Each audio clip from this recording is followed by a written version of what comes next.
Hello everyone, welcome back to Rama వంటకాలు. అందరికీ తెలిసినటువంటి రెసిపీ మజ్జిగ చారు. చాలా క్విక్ అండ్ ఈజీగా అయిపోయే ఈ రెసిపీని కొంచెం డిఫరెంట్గా ఇలా ట్రై చేయండి, చాలా బాగుంటుంది. ముందుగా 2 కప్పుల వరకు పెరుగుని తీసుకొని ఇందులోనే చిటికెడ పసుపు, 1/2 టీ స్పూన్ సాల్ట్ వేసుకొని బ్లెండర్తో పెరుగుని బెల్లం లేకుండా కలుపుకొని పక్కన పెట్టుకోండి. స్టవ్ మీద కడాయి పెట్టుకొని ఆయిల్ వేసుకొని సన్నగా కట్ చేసిన బెండకాయ ముక్కల్ని ఇలా నిలువుగా కట్ చేసి ఆయిల్లో వేసుకొని ఫ్రై చేసుకోండి. అలా వేయించుకున్న బెండకాయ ముక్కల్ని పక్కకి తీసుకోండి.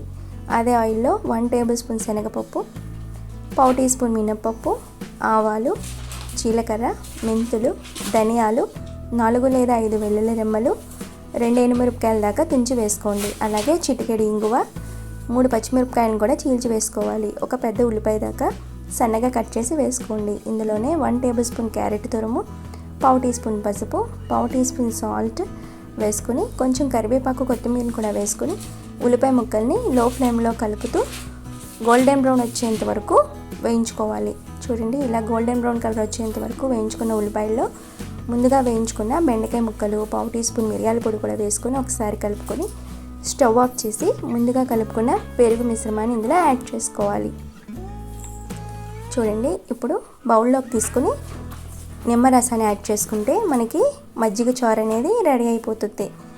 ఇలా ట్రై చేసి చూడండి, మజ్జిగ చారు చాలా టేస్టీగా ఉంటుంది. మా రెసిపీ కనుక మీకు నచ్చినట్లయితే లైక్ చేయండి, షేర్ చేయండి, అలాగే మా ఛానల్ని సబ్స్క్రైబ్ చేయండి. మరిన్ని నోటిఫికేషన్స్ కోసం పక్కనున్న బెల్ ఐకాన్ కూడా క్లిక్ చేయండి.